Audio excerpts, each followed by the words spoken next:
We will shortly open the panel for your questions, so kindly start preparing them. We will shortly address them. Meanwhile, I will be asking one more question to Dr. Achyutdani sir.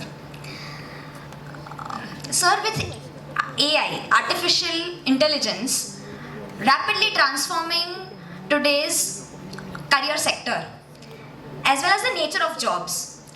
So there is a lot of uncertainty among us youth. तो हमें job market में relevant रहने के लिए हमारी क्या approach रहनी चाहिए as youth, and also kindly tell us the importance of social media and digital platforms in the field of education accessibility.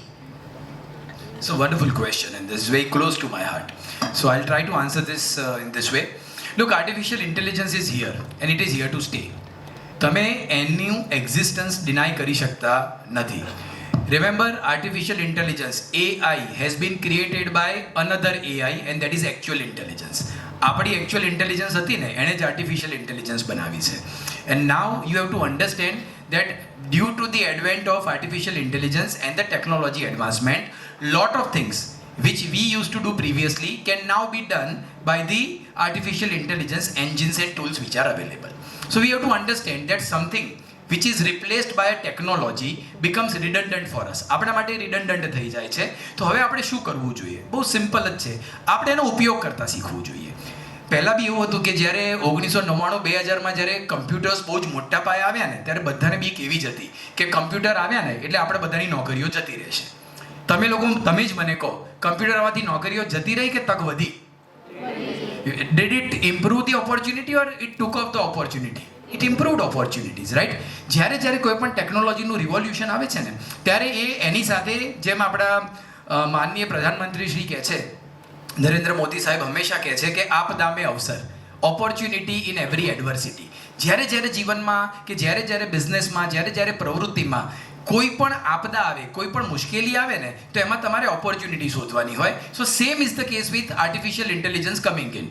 Artificial intelligence is here, it has come up in a big way, but please understand એ તમારા માટે એક સાધન છે, એક tool છે. તમે એને ઉપયોગ કરતા શીખો and then you have to use it for the benefit of the things which you do. એટલે આર્ટિફિશિયલ ઇન્ટેલિજન્સને ના પાડવી, એના વિરોધી થવું, એનાથી દૂર થઈ જવું, એના કરતાં એ શીખી લેવું જોઈએ. હમણાં recently, let me tell you, 2 weeks back I have attended an online workshop on how to use AI tools in day-to-day management. એ લોકોએ મને 40 જેટલા ટૂલ શીખવાડ્યા. It was 20-hour training. એમાંથી લગભગ મોટાભાગના ફ્રી હતા અને અમુકમાં થોડાક સબસ્ક્રિપ્શન તમારે પે કરવાના હતા. But that made my job very easy. So now what happens કે જે કામ હું કરતો હતો અને એની પ્રોડક્ટિવિટી બહુ મિનિમલ હતી, એ કામ હવે સિસ્ટમ કરે છે, એ કામ એક સોફ્ટવેર કરે છે. I am free for doing better thing. So તમારે એનો ઉપયોગ શું કરવાનો છે કે તમે તમારી જાતને રૂટીનમાંથી, મિકેનિકલ કામમાંથી ફ્રી કરો અને તમારી પાસે જે સમય વધે છે એનો ઉપયોગ, as correctly pointed out by all the panelist, કે તમે અપસ્કિલિંગ માટે કરો, પોતાની ઉપર એનું ઇન્વેસ્ટમેન્ટ કરો. સો